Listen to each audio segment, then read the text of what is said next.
தாயாகவும் வர்றதுக்கு வாய்ப்பு கிடையாது.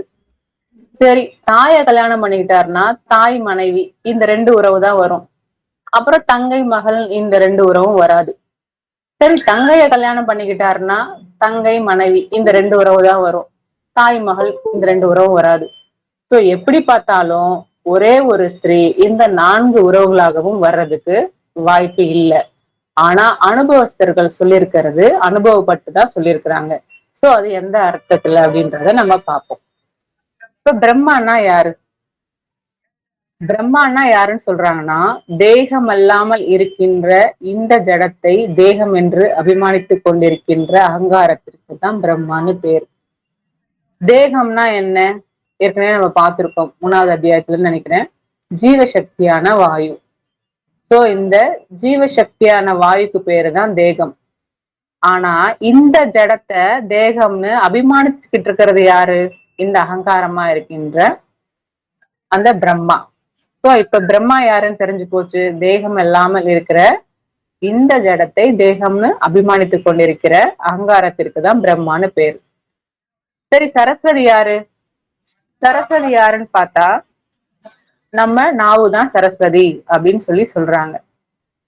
அப்ப எப்படி நாவுதான் சரஸ்வதி? இப்ப பிரம்மா யாருன்னு தெரிஞ்சு போச்சு, சரஸ்வதி யாருன்னு தெரிஞ்சு போச்சு. சரி, சரஸ்வதிக்கு இப்ப நாவுதான் சரஸ்வதின்னு சொல்றதுக்கு காரணம் என்ன அப்படின்னு பார்த்தா, சரஸ்வதிக்கு பல பெயர்கள் இருக்கு.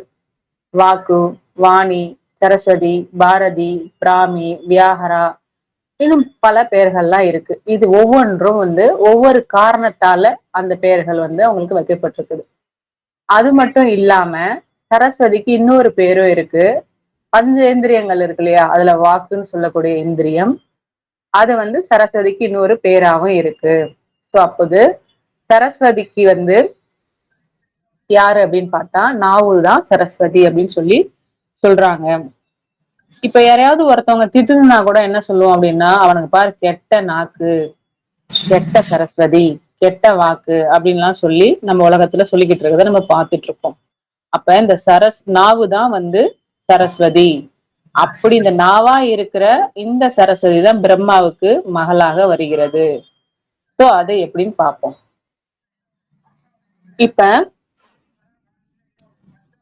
இப்ப தேகம் இல்லாமல் இருக்க இந்த ஜடத்தை தேகம்னு அபிமானிச்சிருக்க இந்த பிரம்மா இருக்கு இல்லையா, அப்ப இந்த ஜடம் தான் பிரம்மா. இந்த ஜடம் தான் ஃபர்ஸ்ட் உருவாகுது. இது உருவானதுக்கு அப்புறம் தான் அந்த சரஸ்வதினு சொல்லக்கூடிய நாவு இந்த ஜடத்துக்குள்ளதான் உருவாகுது. சோ இந்த ஜடத்துல இருந்து அந்த நாவு உண்டாகிறதால ஜடம்ன்றது தந்தையாகவும் இந்த நாவு அதுல இருந்து உண்டாகிறதால மகளாகவும் மாறுது. சோ இதனாலதான் பிரம்மாவிற்கு சரஸ்வதி மகள் அப்படின்னு சொல்லக்கூடிய இந்த ஸ்டேட்மெண்ட் இருக்கு.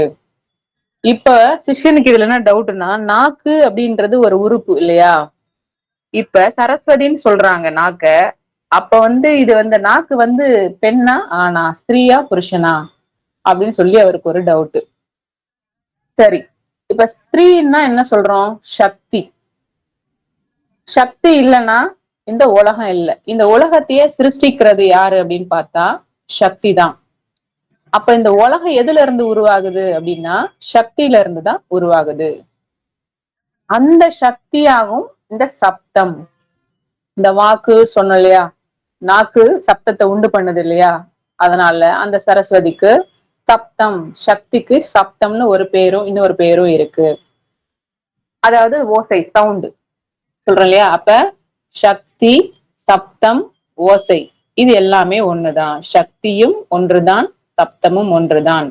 சக்தி இல்லைன்னா சப்தம் இல்லை, சப்தம் இல்லைன்னா சக்தி இல்லை. அதாவது சக்தி இல்லைன்னா என்ன ஆகும் அப்படின்னா பேச்சும் மூச்சும் இல்லாத ஒரு நிலையில நம்ம இருப்போம். அது எப்படின்னு பாத்தீங்கன்னா இந்த சமீரணன் கதி அப்பா சாமி சொல்லியிருப்பாரு இல்லைங்களா. அதாவது தன்னுடைய சக்தி வெளியில போகாம உள் வழியாகவே மேலும் கீழும் தன்னில் தானே நடந்துகிட்டு இருக்கிற நிலைக்குதான் சமீரணன் அப்படின்னு பேரு. அந்த கதி எப்ப நமக்கு இருக்கு அப்படின்னா தூக்கத்துல இருக்கு. சோ அந்த கதி வர்றதுக்காக தான் நாம இப்ப அபியாசம் பண்ணிக்கிட்டு இருக்கோம். அப்ப தன்னுடைய சக்தி இப்ப இந்த சமீரன் கதி தன்னுடைய சக்தி உள்ளில் அடங்கும் போதுதான் வருது. அப்ப தன்னுடைய சக்தி வாயு ரூபமாக வெளியில் சலிக்காமல் இருக்கின்ற போதுதான் சிவனாக மாறுகிறது. இப்ப சக்தினா வெளியில வந்துருது, வாயு ரூபமா வெளியில வந்துருது, சப்தமா வெளியில வந்துருது. அப்ப சிவனா இருக்கக்கூடிய நிலைமை என்ன அப்படின்னா, தன்னுடைய சக்தி வெளியில விடாம தனக்குள்ளே தானாவே இருக்கிற அந்த நிலைமைக்குதான் சிவன் அப்படின்னு சொல்லப்படுது. அப்ப தன்னுடைய சக்தி, அதாவது சப்தம், அதாவது ஓசை, தன்னில் தானே அடங்கி இருக்கின்ற நிலைமைக்குத்தான் சிவன் என்று சொல்லப்படுகிறது. இப்ப அதுக்கு சாமி ஒரு உதாரணம் சொல்லியிருப்பாங்க. இப்ப இந்த சாண்டோர் ராமமூர்த்தி அப்படின்னு சொல்லி ஒரு கேரக்டர் இன்ட்ரடியூஸ் பண்றாரு. சோ அவர் ஒரு பலசாலி அந்த மாதிரி இருக்க ஒரு ஆளு. அவரு என்ன பண்றாரு, கையை அப்படி நீட்டி புடிச்சாருன்னா அவர் கையை மடக்கிறதுக்கு ஒரு 10 பேர் வந்தா கூட அவரோட கைய மடக்க முடியாது. ஆனா அவர் தூங்கிட்டு இருக்கக்குள்ள பாத்தீங்கன்னா ஒரு 5-6 வயசுல இருக்க ஒரு குழந்தை போயிட்டு அவரு கைய அழகா தூக்கி வச்சிடுறாங்க, மடக்கி வச்சிடுறாங்க, தள்ளி வச்சிடுறாங்க. இதெல்லாம் செய்ய முடியுது.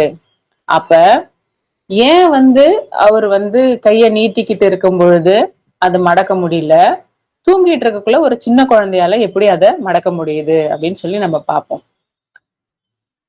இப்ப அவர் தூங்கிட்டு இருக்கக்குள்ள என்னாச்சு அப்படின்னா, அவருடைய அந்த சக்தி சப்தம் தண்ணிலே ஒடுங்கி இருந்துச்சு. அதனால சக்தி உருவாகல. அதனால அவர் தூங்கும்போது அவரோட கைய ஈஸியா அந்த ஒரு குழந்தையால மடக்கிட முடிஞ்சுது. அந்த சக்தி எங்க இருந்து உருவாகுதுன்னா அவருக்குள்ள இருந்துதான் உருவாகுது. சக்தியா வெளியில வரும்பொழுதுதான் அந்த சக்தி வெளியில உருவாகுது. சக்தி வெளியில உருவானதுக்கு அப்புறம் அவருக்கு சக்தி வந்துருது. அதுக்கப்புறம் அவர் கைய நீட்டினாங்கன்னா அந்த கைய மத்தவங்களால மடக்க முடியறது இல்ல. இப்ப தன்னுடைய சக்தி தன்னில் லயித்து தானாய் இருக்கும் பொழுது சப்தம் ஓசை இல்லை. அப்ப தன்னுடைய சக்தி தனக்குள்ள லயிக்காம வெளியில வரும்போதுதான் சப்தம் உண்டாகிறது. இந்த சப்தத்திற்கு சக்தின்னு பேரு. அந்த சக்தி ஒரு பெண், ஸ்திரீ அப்படின்னு சொல்லப்படுது. இந்த சக்தியோட ரூபம், சப்தத்தை ஏற்படுத்துகின்ற அந்த சக்தியோட ரூபம் என்னன்னு பாத்தீங்கன்னா நாவு. அந்த நாவுக்கு தான் சரஸ்வதினு பேரு வச்சிருக்கிறாங்க. சோ இந்த சரஸ்வதி தான் பிரம்மாவுக்கு மகளாக இருக்கிறாங்க. முதல்ல பிரம்மான்ற அந்த ஜடம் உருவாகுது. அந்த ஜடத்துல இருந்து இந்த நாவு உருவாகிறதால பிரம்மாவுக்கு சரஸ்வதி மகள் ஆகின்றாள். சரி, இது ஓகே, மகள் புரிஞ்சிருச்சு. இப்ப மனைவி சம்சாரம்னு சொல்றாங்க இல்லையா, அப்ப அது எந்த வகையில சொல்றாங்க அப்படின்னா, இப்ப நமக்கு பெண் குழந்தைகள்லாம் இருக்கு எல்லார் வீட்லயுமே. நம்ம போய் வேலை வாங்குறோம் அந்த பெண் குழந்தைகளை. சோ அதே மாதிரி பிரம்மா அவருடைய மகளை வேலை வாங்குறாரு. ஆனா நாம வேலை வாங்குற விதத்துல அவரு வேலை வாங்கல. அவரு எப்படி வேலை வாங்குறாருன்னா அந்த மகளான சரஸ்வதியை புணர்ச்சி செய்து வேலை வாங்குறாரு. இப்ப சரஸ்வதினா நாக்குன்னு பார்த்தாச்சு. இப்ப நான் உண்டானாதான் சப்தம் உண்டாகும்னு பார்த்தாச்சு. சக்தி வெளியில வருது இல்லையா, நான்ற அகங்காரம் வெளியில வரும்பொழுதுதான் சப்தம் உண்டாகிறது. அப்ப அந்த நான் என்ற அகங்காரம் வந்த போது சத்தம் உண்டான போது இந்த நாவு இருக்கு இல்லையா, அத மேலும் கீழும் இந்த அகங்காரம் அசைத்து சத்தத்தை உண்டு பண்ணுகிறது, புணர்ச்சி செய்து. அதனாலதான் அப்படி சொல்றாங்க. சம்யோகம் அப்படின்னா, சம்னா அது அல்லது அவள் அப்படின்னு அர்த்தம். யோகம்னா சேர்க்கை. அப்ப அந்த நான் என்ற அகங்காரமான பிரம்மா நாவான சரஸ்வதி உடன் சேருகின்ற அந்த நிலைமைக்கு சம்யோகம், புணர்ச்சின்னு பேரு. சோ இப்ப அந்த நான் என்ற அகங்காரம் வெளியில வர்றதால சப்தம் உண்டாக்கிறது. அந்த சப்தம் நாவினால மேலையும் கீழையும் தட்டி உண்டாக்கப்படுகிறது.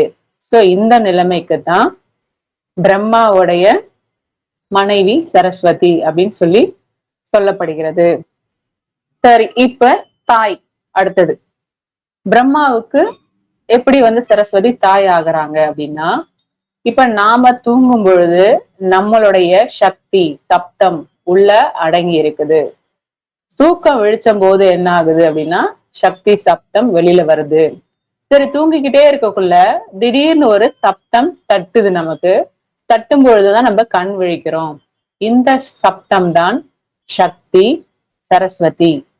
சோ அந்த சரஸ்வதி வந்ததுக்கு அப்புறம், அது கண் விழிச்சதுக்கு அப்புறம் தான் இப்ப நான் என்ற அகங்காரமான அந்த பிரம்மா நான் அகங்காரம் உருவாகுது. அதனால முதல்ல சப்தம் தட்டுது, தட்டும் பொழுதுதான் கண் விழிக்கிறோம். கண் விழிச்சதுக்கு அப்புறம் தான் அகங்காரம் உருவாகுது.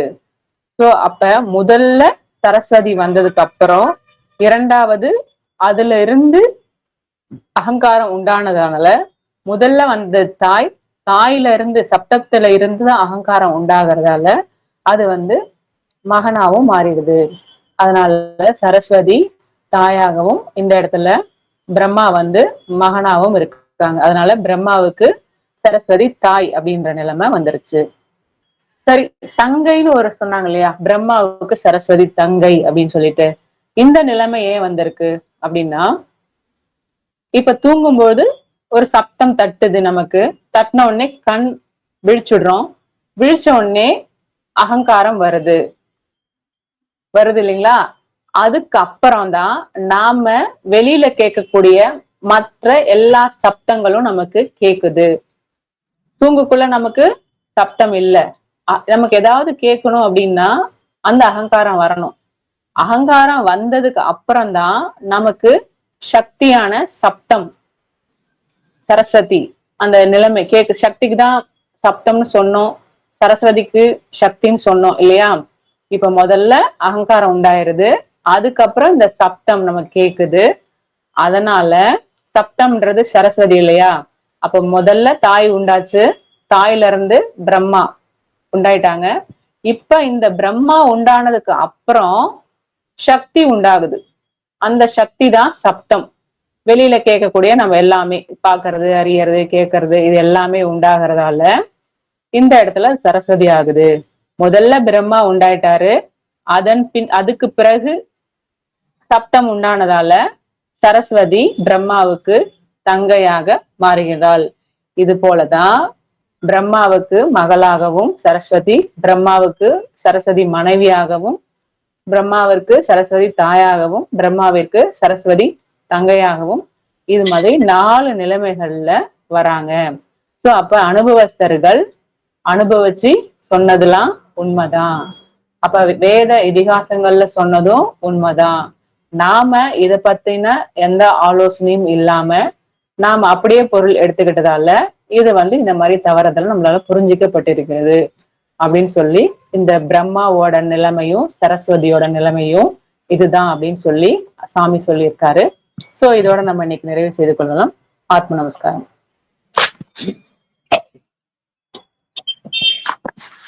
ஆத்ம நமஸ்காரம். சிற்சொரூபனும் சாந்தனும் பரபிரம்மமும் சத்குருவும் உமாபதியுமான ஈசனை யான் வணங்குகிறேன். பரமகுரு சிவானந்தரை வணங்குவதுடன் வணக்கத்துக்கு உரிய மற்ற மகான்களையும் நாளும் வணங்குகிறேன். 9வது அத்தியாயத்துல நேற்று வரைக்கும் சிருஷ்டிக்கு கர்த்தா பிரம்மாவல்ல, என்ன பிரம்மாவை சிருஷ்டித்ததே விஷ்ணுதான். ஆனால் நான் எனும் அகங்காரம் இருக்கும் போது மட்டும்தான் ஒரு சிருஷ்டி என்பது உருவாகிறது. அந்த அகங்காரம் உருவாகும் போது தான் அந்த பிரம்மாவினுடைய அந்த உற்பத்தியும் உருவாகிறது. கூடவே பிரம்மாவிற்கு ராஜச குணம் அல்ல தாமச குணம் என்றும், சிவனுக்கு தாமச குணம் அல்ல சாத்வீக குணம் என்றும், விஷ்ணுவுக்கு சாத்வீக குணம் அல்ல ராஜச குணம் என்றும் நாம் பார்த்தோம். பிரம்மா தன்னுடைய படைத்தலை செய்யும் பொழுது மனம், சித்தம், புத்தி, அகங்காரம் இந்த 4 நிலைகளை கொண்டுத்தான் சிருஷ்டி உருவாக்க முடிகிறது. இதற்குத்தான் அந்த பிரம்மாவிற்கு அறிவாகிய 4 முகங்கள் என்பது இருக்கிறது என்பதை பற்றி தெளிவாக பார்த்தோம். கூடவே இந்த இடத்துல ஒரு டவுட்டும் வருது. பிரம்மாவிற்கு சரஸ்வதி மகள் என்றும், மனைவி என்றும், தாய் என்றும்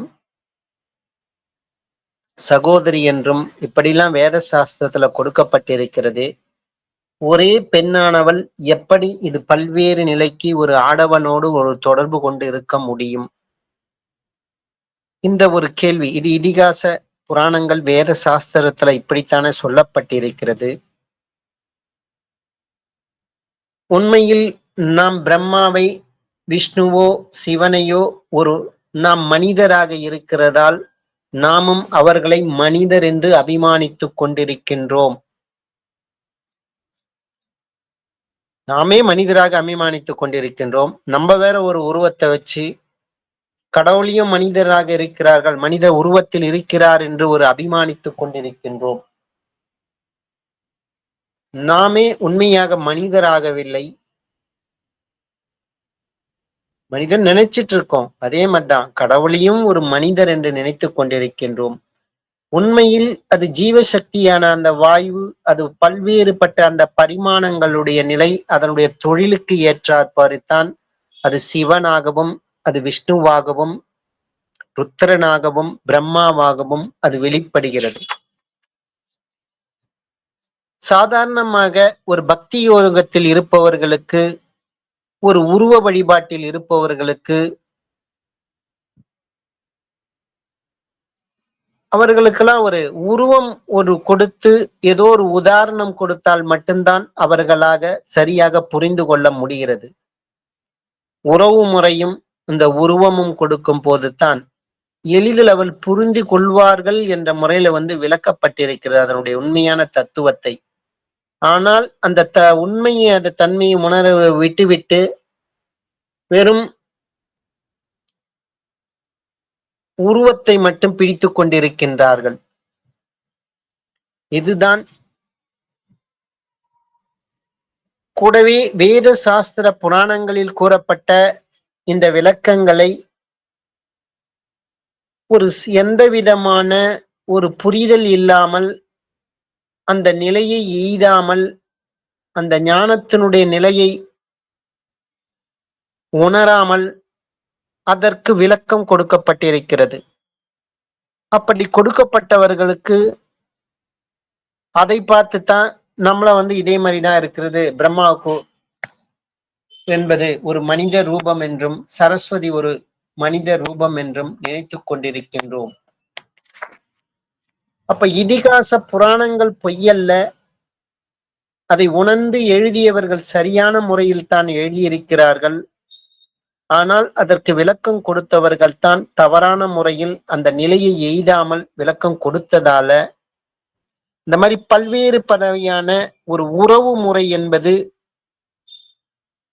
அதாவது பிரம்மாவுக்கு ஒரே பெண் 4 முறையில உறவு வரா மாதிரி சொல்லி இருக்கிறதே அப்படின்ற மாதிரி ஒரு குழப்ப நிலையை அது உருவாக்குகிறது. அதைதான் ஞானபிதா இந்த இடத்துல நமக்கு தெளிவுபடுத்துகிறார். பொதுவாக தேகம் என்று அபிமானித்துக் கொண்டிருக்கின்ற தேகம் இல்லாத ஒரு நிலையைத்தான், தேகம் இல்லாததை தேகம் என்று நாம் அபிமானித்துக் கொண்டிருக்கின்றோம். காரணம், நாம் மனிதராகவில்லை, ஆனால் மனிதர் என்று அபிமானித்துக் கொண்டிருக்கின்றோம். அந்த ஞான நிலை எய்தவில்லை. அதே போல்தான் உண்மையான தேகம் என்பது எதுவென்று தெரியவில்லை. ஆனால் கண்ணுக்கு தெரியக்கூடிய இந்த புலன்களில் உருவாக்கப்பட்ட இந்த கண்களுக்கு தெரிகின்ற இந்த உடம்பைத்தான் நாம் தேகம் என்று அபிமானித்துக் கொண்டிருக்கின்றோம். அப்ப உண்மையான தேகம் எது, உண்மையான சரீரம் எது என்பதைத்தான், ஜீவசக்தியான வாயுத்தான் என்பதை முன் அத்தியாயங்கள்ல நம்ம பார்த்தோம். அப்ப சரீரம் இல்லாதது சரீரம் நினைக்கிறது தான், இதுதான் அகங்காரத்தினுடைய நிலை. ஏனென்றால் இந்த உலகம் என்பது இந்த உண்மைத்தன்மைக்கு புறம்பாகத்தான் எப்பவுமே இருக்கும். அது அப்ப அதனால அது உண்மைத்தன்மைக்கு அது புறம்பாகத்தான் நம்ம தவறாக அதை எண்ணி இருப்போம். அப்ப தேகம் இல்லாதவற்றை தேகம் என்று அபிமானித்துக் கொண்டிருக்கின்ற இந்த உடம்பு தான் பிரம்மா. இது நான் எனும் அகங்காரத்தால் உருவாகியது. அப்ப நான் எனும் அகங்காரமும் பிரம்மா தான், இந்த புற கண்களுக்கு, இந்த புலன்களுடைய இந்த கண்களுக்கு தெரிகின்ற இந்த தேகமும் பிரம்மா தான். இதுதான் உண்டாச்சு. இது உண்டானவுடன் தான் இந்த நாக்கு நமக்கு உருவாகிறது. பொதுவாக சரஸ்வதிக்கு பல்வேறுபட்ட பெயர்கள் இருக்கின்றன. ஒரு இடத்துக்கு ஏற்ற மாதிரி, சூழ்நிலைக்கு ஏற்ற மாதிரி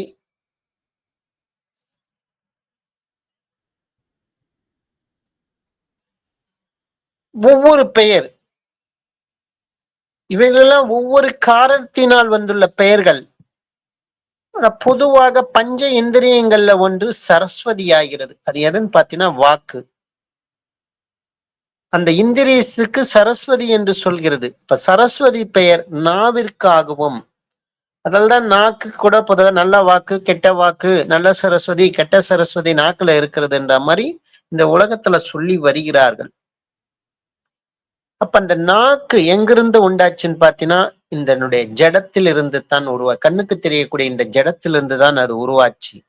அப்ப அந்த ஜடம் உருவான பின் இந்த நாவு உண்டானதால, அப்போ அது சரஸ்வதி. அது யார் என்று பார்த்தால் அது பிரம்மாவிற்கு மகளாகிறாள். அப்ப நாவு என்ற இந்த ஒரு ஜடத்திலிருந்து உருவான இந்த நாவை எப்படி பெண்ணாக நினைக்கலாம்? இந்த ஒரு கேள்வி வருதா? இது ஆணாக இருக்கக்கூடாதா?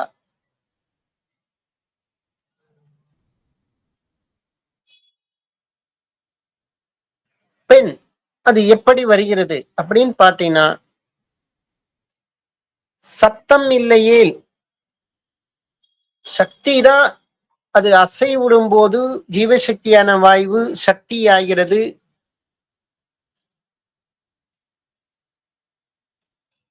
அக்ஷரம் என்ற ஒரு நிலையிலிருந்து அது வெளிப்படும் போது, அது சலனப்படும் போது தான் அது சக்தி ஆகிறது. அந்த சக்தி தான் சப்தம் ஆகிறது, ஓசை ஆகிறது. அசைவுன்னு ஒண்ணு இருந்தாலே ஒரு ஓசை என்பது இருக்கிறது, சப்தம் என்பது ஒன்று இருக்கிறது. பொதுவாகவே முன் அத்தியாயங்கள்ல நம்ம பார்த்தோம். பிரகிருதி, இயற்கை, சிவசக்தி ஸ்வரூபம் என்ற முறையில பார்த்திருக்கிறோம். மாயை இது முழுவதுமே ஒரு சக்தியினுடைய அது வெளிப்பாடு தான். ஜீவன் அதுதான் சிவன் என்றும், மாயை இந்த மனம்தான் சக்தி என்று முன் அத்தியாயங்கள்ல நம்ம பார்த்தோம்ல.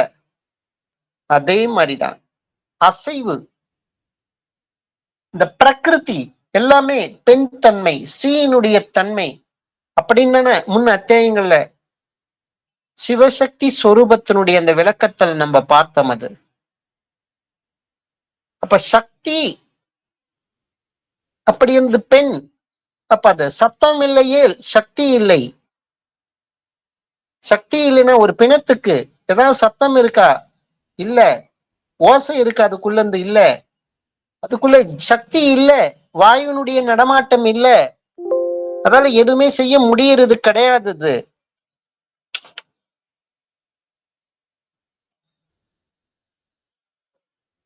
அப்ப அந்த சக்தி தான் அது பெண். அப்ப அந்த நாக்கினால் தான் ஓசை உண்டாக்கப்படுகிறது, சப்தம் அதன் மூலமாக அது உண்டாக்கப்படுகிறது. அது நாக்க அசைச்சாதான் அது முடிகிறது. அப்போ அதனால்தான் நாவை பெண் என்று சொல்கிறார் இந்த இடத்துல. அது அப்ப பொதுவாகவே நம்ம வீட்டுல ஒரு பெண் குழந்தை இருந்து வேலை வாங்குறோம். அதே மாதிரி நாக்க இந்த உடம்பானது வேலை வாங்குதுன்னு சொல்ல முடியாதது. அந்த உள்ளில் இருக்கக்கூடிய அந்த பிரம்மாவானவர், அதாவது நான் இன்னும் அகங்காரமானது நம்ம தூங்க சொல்ல நம்மளுக்குள்ள கிடையாது, நாக்கு அசையது கிடையாது. நம்ம வீழ்ச்சிருக்கும் போது ஏதோ ஒண்ணு பேசணும்னா அந்த அகங்காரத்தால தான் அந்த நாக்கோடு சேர்ந்து மேலும் கீழும் அந்த நாக்கை அசைக்கிறது. இந்த உடலுடைய மற்ற பாகங்களும் நாக்க அசைக்கிறதுக்கு அது சப்போர்ட் பண்ணுது. அப்ப அதுக்குத்தான் நாவினை புணர்ந்து அது மேலும் கீழும் அசைப்பதால நாக்குதான் அது சரஸ்வதி. அப்ப அது புணர்ந்து என்ற இடத்துல இந்த இடத்துல வருது. இந்த அகங்காரமும் அதுல ஒருங்கிணைக்கும் போதுதான் அந்த நாக்கு மேலும் கீழும் அசைக்க முடிகிறது. அப்ப அதுதான் அந்த இடத்துல அந்த புணர்ந்து அந்த சம்யோகம் சம்போகம் என்ற முறையில் அது வர்றதால பாத்தீங்கன்னா அது புணர்ந்து என்ற முறையில் தான் அது ஒன்று ஒருங்கிணைத்து செயல்படும் போதுதான் நான் எனும் அகங்காரமும் இந்த உடலும் இதை ஒருங்கிணைத்து இந்த நாக்கை தான் மேலும் கீழும் தட்டுகிறதால ஓசை உண்டாகிறது. அதாலதான் பிரம்மாவிற்கு மனைவி என்ற இடம் இந்த இடத்துல சொல்லப்படுகிறது. அப்ப மகள் என்றும் மனைவி என்றும் இந்த இடத்துல வந்துடுச்சது. அடுத்ததாங்க நம்ம தூங்கி கொண்டிருக்கின்றோம். அந்த டைம்ல வெளியில இருந்து ஏதோ ஒரு சத்தம் வருகிறது. அந்த சத்தத்தை வந்தவொன்னா நமக்கு பாத்தீங்கன்னா வீழ்ச்சி கொண்டு எழுந்துக்கிறோம். எழுந்துக்கிட்டு என்ன ஆகுது? ஜீவசக்தியான ஆழ்நிலை தூக்கத்துல இருக்கிற ஒரு நல்ல ஒரு அதிகமான சப்தம் ஏடு சொல்ல என்ன ஆகுது? நம்மளுடைய ஜீவசக்தியான வாய்வு சமீரனின் கதையை விட்டுட்டு வெளியில வருதா இல்லையா? எப்ப அது வெளியில வருதா? அகங்காரம் நமக்குள்ள வருதா? நான் என்ற நிலைமை வருதா இல்லையா? அப்போ சப்த வந்தவன்னா அடுத்தது பாத்தீங்கன்னா நான் எனும் அகங்காரம் அந்த இடத்துல அது உருவாகிறது. நமக்குள்ள எழுந்துக்க முடியும். வெளியில இருந்து ஒரு சத்தம் தட்டுது. அந்த சத்தம் தான் ஸ்ரீ ஆகிய அந்த சரஸ்வதி. அந்த சத்தம் தட்டும் போதுதான் நமக்குள்ள நான் எனும் அகங்காரம் அதிலிருந்து தான் பிறக்குது. அப்ப என்ன முறையாகிறது? அப்போ தாயாகிறாள் சரஸ்வதி. அந்த சப்தம் வெளியிலிருந்து தட்ட சொல்லும் நம்ம தூங்கிட்டு இருக்கோன்னா அப்பதான் எழுந்துக்குது நான் என்ன அகங்காரம் அந்த சத்தத்தை கேட்டுட்டு. அப்ப அதால தாயாகிறாள். அப்ப சத்தத்திலிருந்து தான் நான் என்னும் அகங்காரம் உண்டாச்சு. இந்த சூழ்நிலையில பாத்தீங்கன்னா அப்ப தாயாகிறாள் என்றும் அடுத்தது நாம தூங்கி எழுந்த ஒண்ணு வீழ்ச்சிட்டன்ல அதெல்லாம் நம்ம ஒரு சப்தத்தை உண்டாக்க வேண்டும் என்றால் அந்த அகங்காரம் வந்தாதானே நம்ம நாக்க மேலும் கீழே நம்ம தட்ட முடியும். சப்தத்தை உண்டாக்க முடியும். சப்தம் அப்புறம் தானே உண்டாகுது. அப்ப முதல்ல நான் என்னும் அகங்காரமாகி அந்த பிரம்மா உருவாச்சு.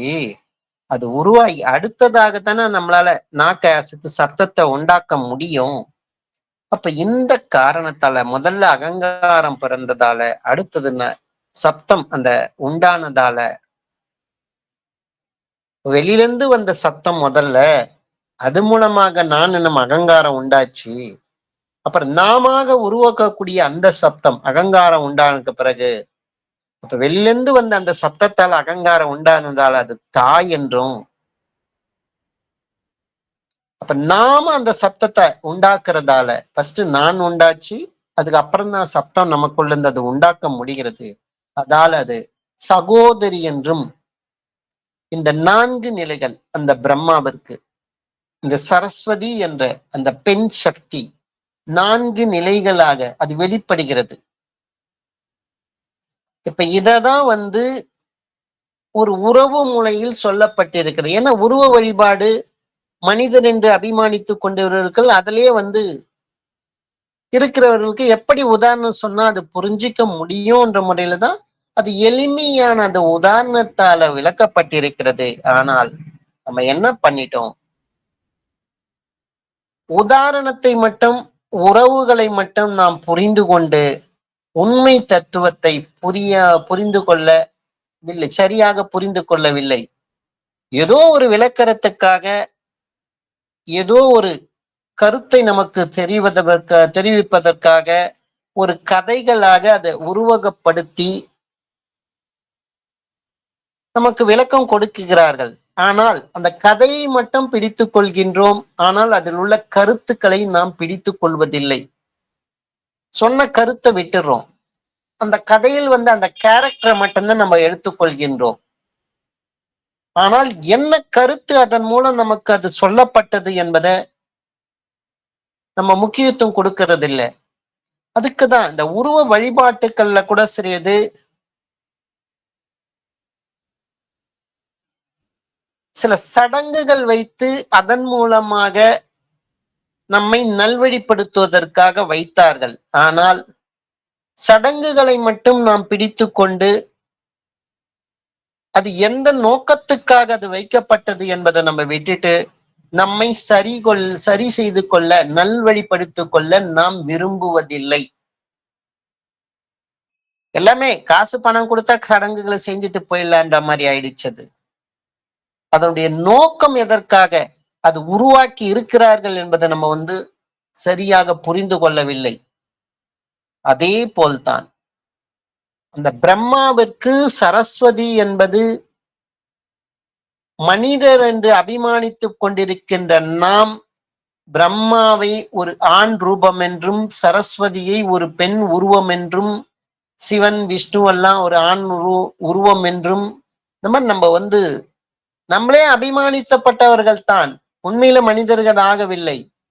அப்ப நம்மளுடைய கடவுள்களும் மனிதர் உருவங்களாக நாம் அபிமானித்துக் கொண்டிருக்கின்றோம்.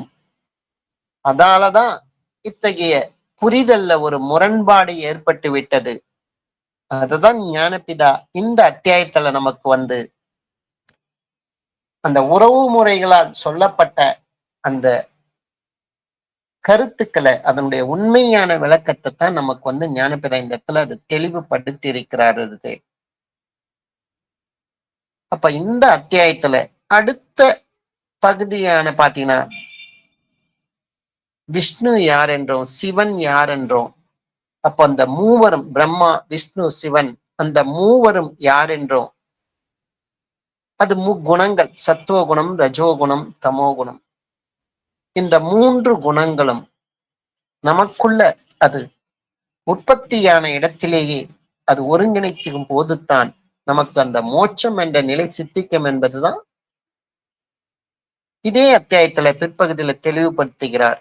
இதை தொடர்ந்து நாளைக்கு அதை பார்க்கலாம். அனைவருக்கும் ஆத்ம நமஸ்காரம். உடம்புனுடைய சகலவிதமான பாகங்களிலும் பரவி எப்பொழுதும் விட்டு பிரியாமல் ஸ்நேகம், மோகம் முதலிய கெட்ட வழக்கங்களை உண்டாக்கி கொண்டிருக்கின்ற ராகத்து வேசாதிகளான விருப்பு வெறுப்பு எனும் பெரும் வியாதிகள் யார் ஒருவரால் வேறற அறுக்கப்படுகிறதோ அந்த அசாதாரண வைத்தியருக்கே நமஸ்காரம்.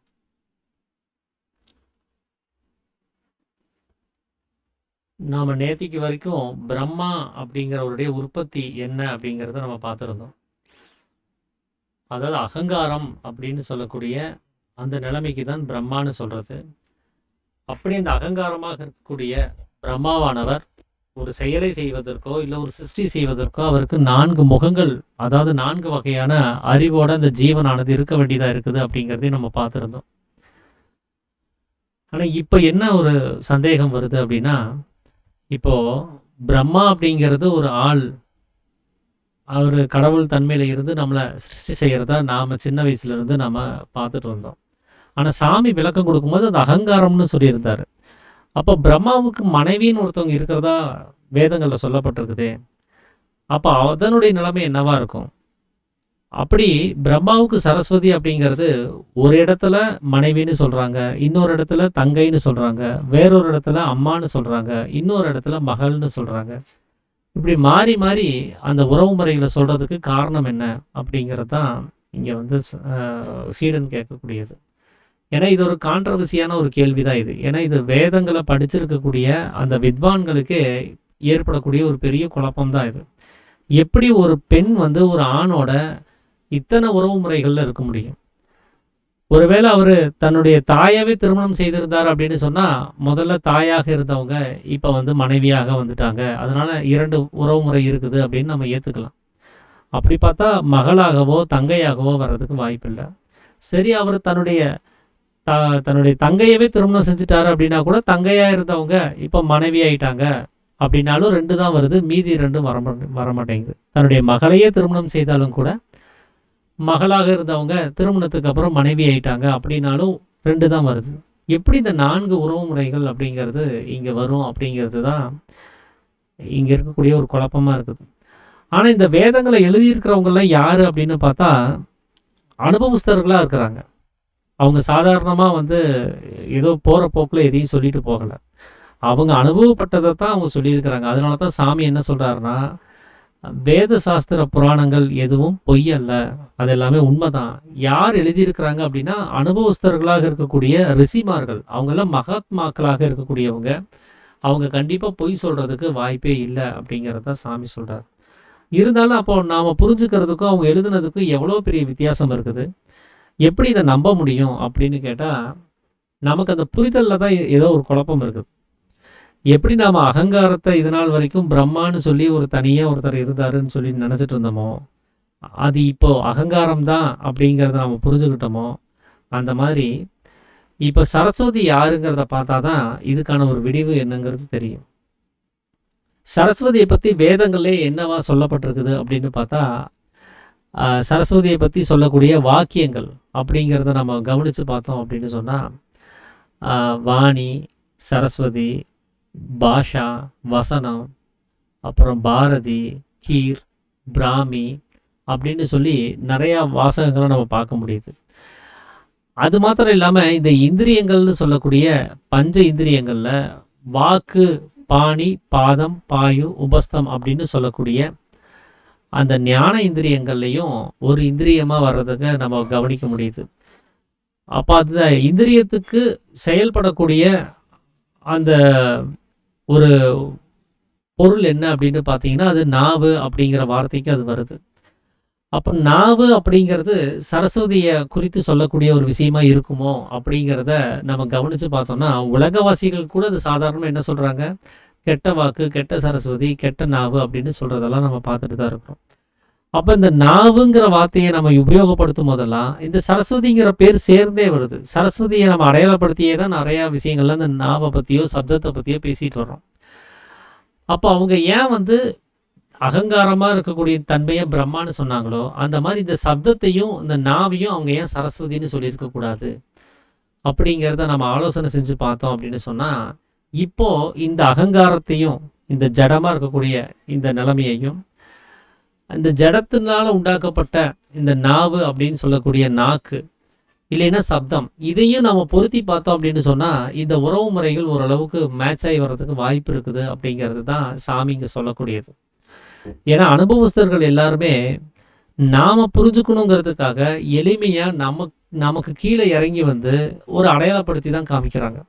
நம்மளை நேரடியாக அனுபவத்துக்கு கூட்டிகிட்டு போக முடியறதில்ல. ஏன்னா நாம் அந்த அளவுக்கு மெச்சூரிட்டியாக இல்லை. அப்போ நமக்கு எப்படி சொன்னால் புரியுமோ, நாம் எப்படி சொன்னால் தெரிஞ்சுக்குவோமோ, அதுக்கு தகுந்தபடி தான் அவங்க இறங்கி பாடமே நடத்துகிறாங்க. எப்படி சின்ன குழந்தைகளுக்கெல்லாம் இந்த விரல் விட்டு எண்ணி சொல்லி கொடுப்பாங்க, 1 2 கூட்டல் கழித்தல் எல்லாமே சின்ன குழந்தையாக இருக்கும்போது விரலை பிடிச்சு இந்த விரல் எவ்வளோ விரல் இருக்குது கவுண்டிங் பண்ணுங்கள், ப்ளஸ்ஸோ மைனஸோ ஏதாவது பண்ணுறதுல சொல்லி தருவோம். ஆனால் அந்த குழந்தை பெருசானதுக்கப்புறம் அது விரல் விட்டெல்லாம் என்றது கிடையாது. அது பாட்டுக்கு அது மனம் கணக்கை வச்சே அது பாட்டுக்கு அந்த விஷயத்தை செஞ்சிடும்.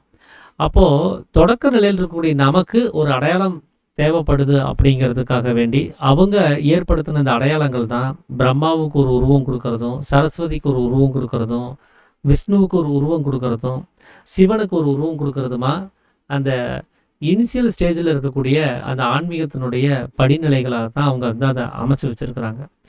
ஏன்னா அருவமாக இருக்கக்கூடிய அனுபவ நிலைகளை நம்மளால் நேரடியாக கவனிக்க முடியறது கிடையாது.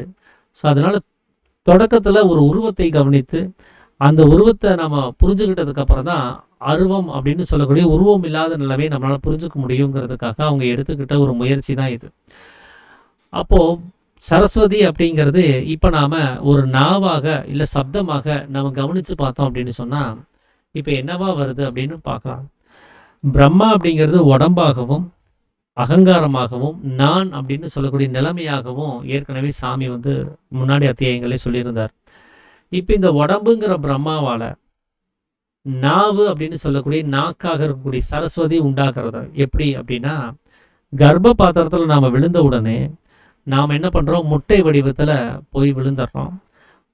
அந்த முட்டை வடிவத்தில் இருக்கக்கூடிய நாம் இந்த உடம்பாக சிசுவாக நாம் நம்மளை உருமாற்றம் அடைய செய்யும் போது அதில் முதல்ல ஏற்படக்கூடிய பாகம் எது அப்படின்னா முகம் அப்படின்னு சொல்லக்கூடிய பாகம். அது போன தடவை நம்ம பேசும்போதே கவனிச்சிருந்தோம். அந்த முகத்தில் தான் இந்த நாவுங்கிறது இருக்குது. அப்போ இந்த நாவுங்கிறது எதில் உண்டாயிருக்குது அப்படின்னா உடம்புல தான் உண்டாயிருக்குது. உடம்பினால் உண்டாக்கப்பட்டது தான் இந்த நாவு. உடம்பு இல்லை அப்படின்னு சொன்னால் நாவானது உண்டாகிறது கிடையாது. அப்போ இந்த ஜடத்திற்கு இந்த நாவுங்கிறது உற்பத்தி செய்யக்கூடிய ஒரு நிலைமையை உண்டு பண்ணி கொடுக்குது. அப்போ இந்த ஜடமானது தான் நாவை உற்பத்தி பண்ணுது. அப்போ இந்த ஜடத்திற்கு நாவுங்கிறது என்ன நிலைமைக்கு வர வேண்டியது இருக்கும் அப்படின்னா அது அதனுடைய குழந்தை. நாம் எப்படி நம்ம குழந்தைய உண்டு பண்ணியிருக்கிறோம், நீ என்னுடைய நான் உண்டாக்குன மகன் அப்படின்னு சொல்கிறோமோ அந்த மாதிரி தான் இந்த ஜடம் அதனால் உண்டாக்கப்பட்டது தான் இந்த நாவுன்னு சொல்லக்கூடிய நாக்கு. அப்போ இந்த உறவு முறையை நினச்சி பாருங்க. பிரம்மாங்கிறது தகப்பனாகவும் அது அந்த தகப்பன்கிட்ட இருந்து வந்த அதனால் உண்டாக்கப்பட்ட நாவுங்கிறது ஒரு மகளாகவும் உண்டாகிறதுக்கான வாய்ப்புங்கிறது இருக்குது. ஸோ இந்த முறையை நம்ம அனுசரித்து பார்க்கும்போது பிரம்மாவுக்கு மகள் அப்படிங்கிற ஸ்தானத்தை சரஸ்வதி அடையிறதா நம்ம கவனிக்க முடியும். சரி, இதில் மகள் அப்படின்னு தான் சொல்லணுமா? ஏன் பிரம்மாவனால் உண்டாக்கப்பட்டா அது ஏன் பெண் பாலாக தான் இருக்கணுமா? ஒரு ஆண் பாலா மகன் அப்படிங்கிற வார்த்தையை சொல்லக்கூடாதா? ஏன் சரஸ்வதியை நாம் மகளாக ஸ்திரீ அப்படிங்கிற தன்மையில் ஒரு பெண் பாலாக சித்தரிக்க வேண்டியதாக இருக்குது? அந்த சரஸ்வதிங்கிறது ஏன் ஆண் தன்மையை அடையிறதுக்கு ஆண் தன்மையை நம்ம ஏன் சித்தரிக்கலை அப்படிங்கிற ஒரு விளக்கத்தையும் நம்மளால் கவனித்து தான் ஆகணும். ஏன்னா மகள் அப்படின்னு சொல்கிறது ஸ்திரீயை தான் சொல்கிறோம். ஏன் அது புருஷனாக இருக்கக்கூடாதா? ஏன் அது ஒரு ஆணாக இருக்கக்கூடாதா அப்படின்னு கேட்டால், ஸ்திரீ அப்படின்னு சொன்னாலே 6ஆம் அத்தியாயத்தில் சாமி சொல்லியிருப்பார், புருஷன் என்பது புறத்தில் வசிக்கக்கூடியவன், ஸ்திரீ அப்படின்னு சொல்லக்கூடியது புறமாக இருக்கக்கூடிய வீட்டிலிருந்து சிவனாக இருக்கக்கூடிய ஜீவனானது தன்னைத்தானே புருஷ பிரகிருதியாக வெளியில் சலித்து கொண்டு வரக்கூடிய நிலைமை. அப்போது உள்ளுக்குள்ளார இருந்து சக்தியாக சலிக்கக்கூடிய நிலைமைக்கு தான் ஸ்திரீ அப்படின்னு சொல்ல வேண்டியதாக இருக்குது. இப்போது இந்த நாவு அப்படின்னு சொல்லக்கூடிய அந்த இந்திரியத்தினால உண்டாக்கக்கூடிய சப்தம் அப்படிங்கிறது என்னவா இருக்குது அப்படின்னா அது சக்தியாகத்தான் இருக்குது. ஏன் அப்படின்னா இந்த சக்தி இருந்தால் தான் சப்தத்தை உண்டு பண்ண முடியும். படுத்த படுக்கையில் இருக்கக்கூடிய ஒருத்தர், சக்தியெல்லாம் இழந்து போயிருக்கக்கூடிய ஒருத்தர், அவர்னால எதையுமே பேச முடியாது. கண்களாலேயோ கைகளாலேயோ ஜாடை தான் அவரால் காமிக்க முடியும். அப்போது சப்தம்னு ஒன்று உண்டாகணும் அப்படின்னு சொன்னால் சக்திங்கிறது வேணும். சக்தி இல்லைன்னா சப்தம் உண்டாக்க முடியறது கிடையாது. அதே போல தான் சப்தம் இல்லைனாலும் இங்கே சக்தி உண்டாகிறது கிடையாது. அது எப்படின்னா, நாம் தூங்குகிறோம் அப்படின்னு சொல்லி அபிமானிக்கக்கூடிய அந்த சமயத்தில், இந்த மனம் வேலையை விட்டுருக்கக்கூடிய சமயத்தில் உள்ளுக்குள்ளார சப்தமானது தட்டுகிறதுனால தான் இந்த மனமாக இருக்கக்கூடிய சக்தியானது அது தன்னை வெளிப்படுத்திக்குது. உள்ள சப்தம் தட்டலை அப்படின்னு சொன்னால் நாம் தூங்கிட்டே தான் இருப்போம். நாம் எந்த அலாரமும் வைக்கலை, ஆனால் உடம்பு டயர்டெல்லாம் நீங்கி போய் காலையில் நாமளாக எந்திரிக்கிறோம் அப்படின்னு சொன்னால் அதுக்கு உள்ளுக்குள்ளார சப்தம் தட்டுகிறதுனால தான் அப்படின்னு சாமி சொல்கிறார். ஏன்னா அந்த சக்தி இல்லை அப்படின்னு சொன்னால் அங்கே சப்தம் கிடையாது. சப்தம் இல்லை அப்படின்னு சொன்னால் சக்தியானது சலித்து வெளியில் வரவும் முடியாது. அப்போது இந்த நிலைமையை கவனித்து பாருங்கள். சக்தி இல்லையில் சப்தம் இல்லை, சப்தம் இல்லையில் சக்தி இல்லை. அப்போ எப்போ இது இல்லைன்னா அதுவும் இல்லை அப்படின்னு சொல்கிறோமோ அது ரெண்டும் ஒன்று தான் அர்த்தம். அதனால தான் இது இல்லைன்னா அது இல்லை அப்படின்னு சொல்ல வேண்டியதாக இருக்குது. இப்போ நம்மளுடைய சக்தியானது என்ன ஆகுது, வெளியில் வாயு ரூபமாக சலித்து மேலையும் கீழையும் கவனித்து, அதாவது நடனமாடி அது வெளி ரூபமாக வருது. அது உள்ளுக்குள்ளார மட்டும் மேலையும் கீழையும் போயிட்டு வந்துச்சுன்னு சொன்னால் அது சிவனாக இருக்குது அப்படின்னு சொல்லலாம். ஆனால் அது வெளியிலையும் சப்திக்கும் போது என்ன ஆகுது, அது வெளியிலையும் வியாபித்து வருது. அப்போ வெளியில் வியாபிக்கக்கூடிய அந்த தன்மைக்கு என்ன சொல்லணும், புருஷ பிரகிருதி. அதாவது சிவனானது சக்தியாக சலித்து வெளியில் வரக்கூடிய தன்மை, அதுதான் ஸ்திரீ அப்படிங்கிற தன்மை. அந்த தன்மையைத்தான் இங்கே சப்தத்துக்கு நாம் கவனிக்க வேண்டியதாக இருக்குது. ஏன்னா அந்த சக்தி அப்படிங்கிறது நாம் முழிச்சு வெளியில் வந்தால் தான் உண்டாகும். நாம் மனமானது உள்ளுக்குள்ளாரே அடங்கி இருந்துச்சுன்னு சொன்னால் அந்த சக்திக்கும் இங்கே பலன் கிடையாது. ஸோ அதனால் இங்கே ஒரு உதாரணம் கூட சாமி சொல்லியிருப்பார். சாண்டோ ராமமூர்த்தி அப்படின்னு சொல்லி அந்த காலத்தில் சாமி வாழ்ந்த காலத்தில் ஒருத்தர் நல்ல ஒரு பயில்வான் ஒருத்தர் இருந்திருக்கிறார். அவருடைய கையை இப்படி நீட்டி பிடிச்சிட்டாரு அப்படின்னு சொன்னால் அந்த கையை மடக்கிறதுக்கு 10-20 பேர் சேர்ந்தா கூட முடியாது. அவ்வளோ பலசாலி அவர். அத்தனை பேர் சேர்ந்து முயற்சி செஞ்சாலும் அவருடைய கையை மடக்க முடியாது, அவ்வளோ பலவான். ஆனால் அவர் படுத்து தூங்கிட்டு இருக்கிறாருன்னு வச்சுக்கோங்க, ஒரு சின்ன குழந்தைய விட்டால் கூட அந்த குழந்தை கையை மடக்கவும் நீட்டவும் செஞ்சிடும். ஏன்னா அவருடைய சக்தியானது முழுவதுமாக உள்ளே அடங்கி இருக்கிறதுனால தான். அவர் தூங்கும்போது எல்லாருடைய சக்தியும் உள்ளுக்குள்ளே அடங்கி இருக்குது. அது அதனுடைய உற்பத்தி ஸ்தானத்தில் லைட்ஸ் இருக்குது. அதனால வெளியில் எந்த ஒரு சலனத்தையும் ஏற்படுத்த முடியறது கிடையாது.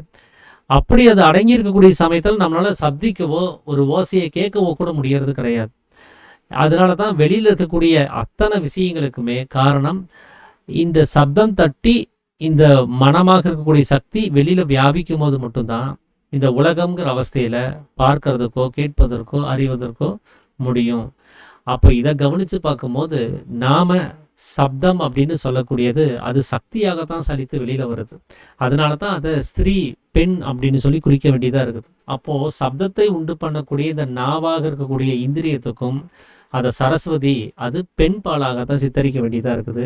இதனால தான் சரஸ்வதிக்கு மகன் அப்படின்னு சொல்லாமல் மகள் அப்படின்னு சொல்ல வேண்டியதாக இருக்குது.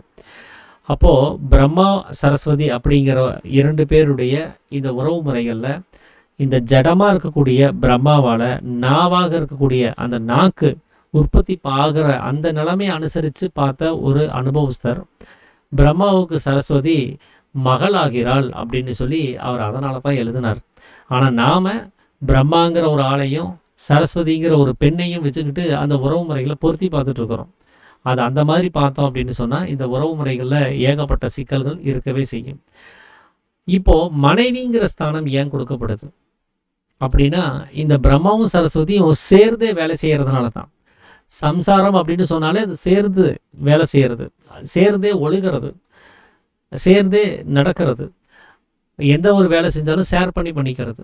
அப்போது இங்கே ஒரு பெண் ஒரு ஒரு பெண் குழந்தை இருக்குது அப்படின்னு சொன்னால் இவங்க 2 பேரும் சேர்ந்து வேலை செய்கிறாங்க அப்படின்னு சொன்னாலே உடனே மனைவின்னு சொல்லிட முடியுமானா அப்படி முடியாது. இப்போ நமக்கும் பெண் குழந்தைகள்லாம் இருக்கிறாங்க.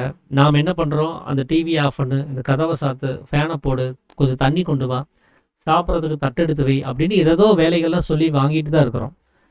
அப்போ இதனால் அவங்க மனைவின்னு சொல்லிட முடியாது.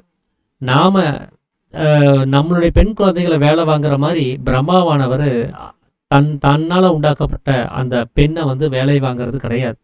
அவர் எப்படி வேலை வாங்குறாரு அப்படின்னா அவர் அந்த மனைவியோடு அதாவது மகளோட சேர்ந்து புணர்ந்து அவங்க 2 பேரும் ஒன்றாக சேர்ந்து தான் இந்த நாவை என்ன பண்ணுறாங்கன்னா புணர்ச்சி செஞ்சு தான் சப்தமாக இருக்கக்கூடிய ஒரு பேச்சாக இருக்கக்கூடிய அந்த வேலையை செய்கிறாங்க. அப்போ அவங்க மேலும் கீழும் அந்த சப்தத்தை அந்த நாக்கை தட்டி அந்த நாவினால பேச்சாக இருக்கக்கூடிய ஒரு நிலைமையை கொண்டு வரணும் அப்படின்னா அகங்காரத்தினுடைய பங்களிப்பும் இல்லாமல் இந்த நாக்கு மட்டும் மேலேயும் கீழேயும் அசைஞ்சிச்சு அப்படின்னு சொன்னால் இந்த சப்தமானது உண்டாகிறது கிடையாது.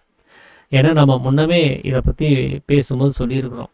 ஒரு புஸ்தகத்தை படிக்கிறதா இருந்தால் ஏற்கனவே அதில் இருக்கக்கூடிய சங்கதிகளை எப்படி படிக்கணும், இந்த வார்த்தைக்கு எப்படி உச்சரிப்பு செய்யணும், இந்த வார்த்தைக்கு என்ன அர்த்தம், இது அத்தனை பதிவுகளும் நமக்குள்ளார இருக்கணும். அந்த புத்தியானது பூர்த்தி அடைஞ்ச நிலைமையில இருக்கணும். அதுக்கப்புறம் தான் இந்த அகங்காரமானது அந்த பூர்த்தியான பதிவுகளில் இருந்து இந்த சப்தத்தை எழுப்புறதுக்கு உதவி செய்யும்.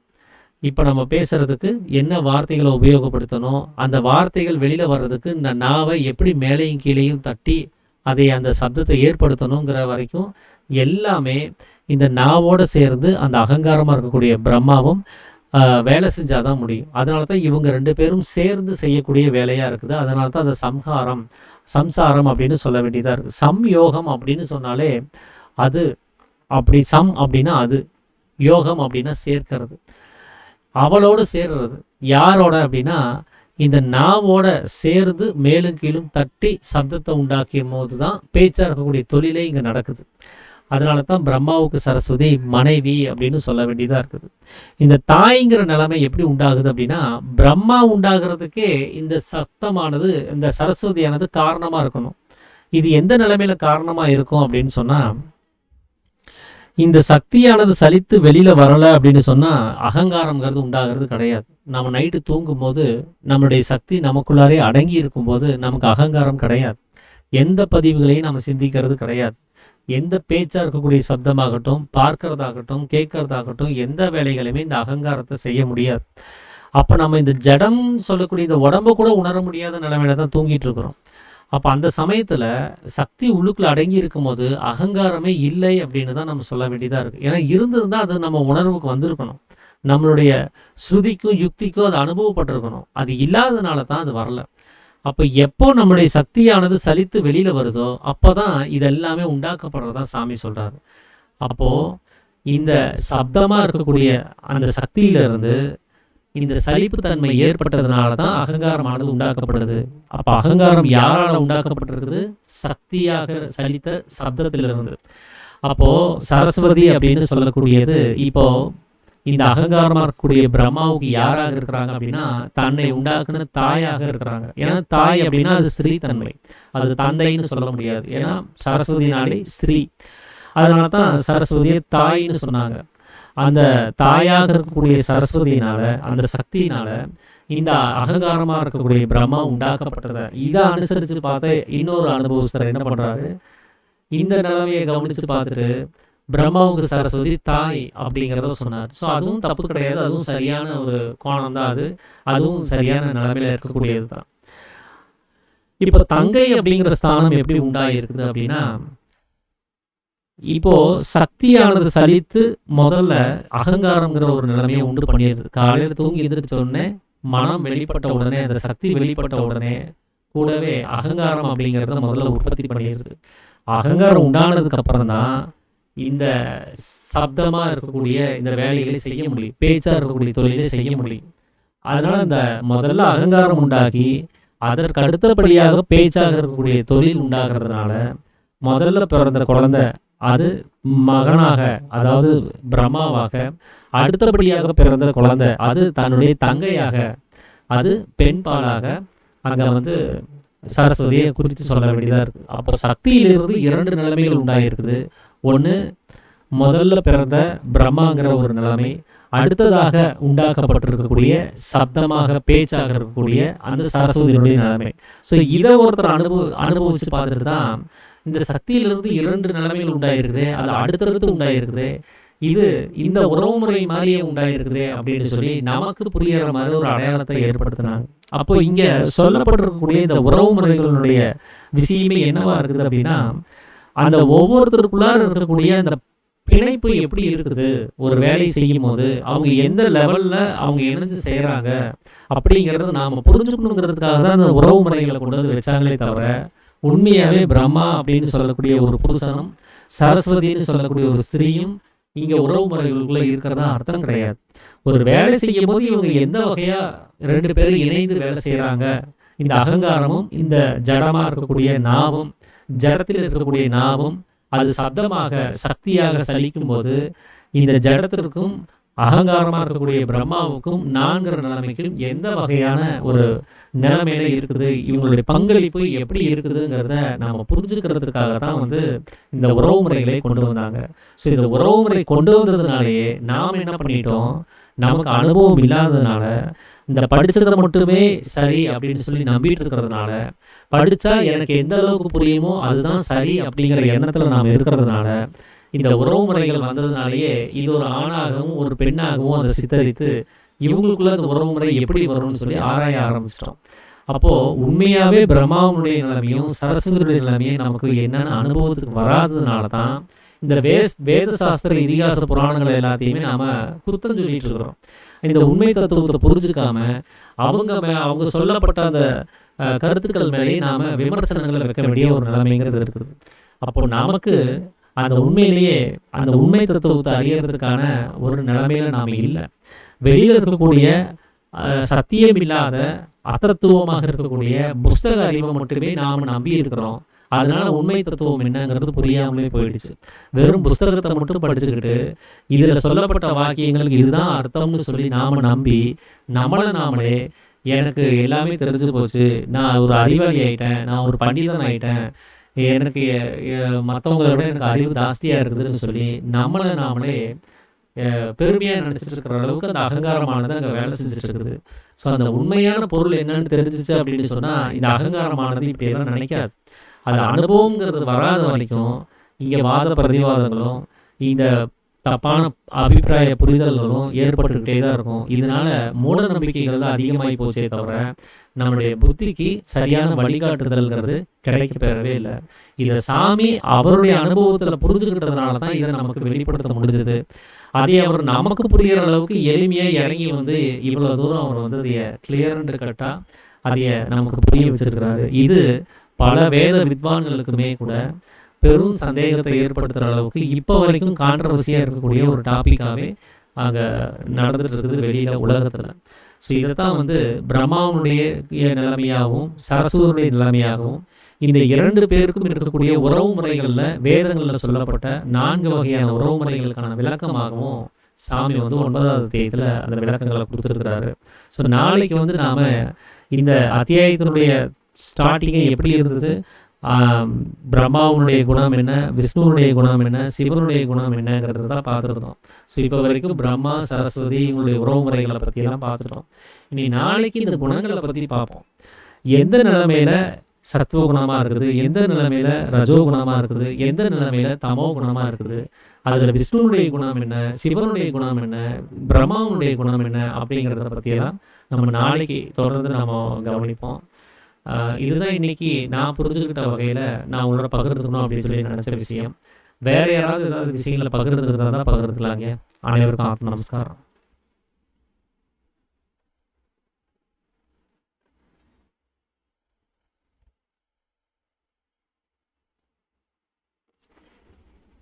சரிங்க, அப்போ நிறைவு பண்ணிடலாங்களா? பண்ணிடலாங்க. அப்போ நாம இந்த உபதேசத்தை வாங்கும்போது ஒரு சத்திய வாசகத்தை முன்னெடுத்து வாங்கியிருப்போம்.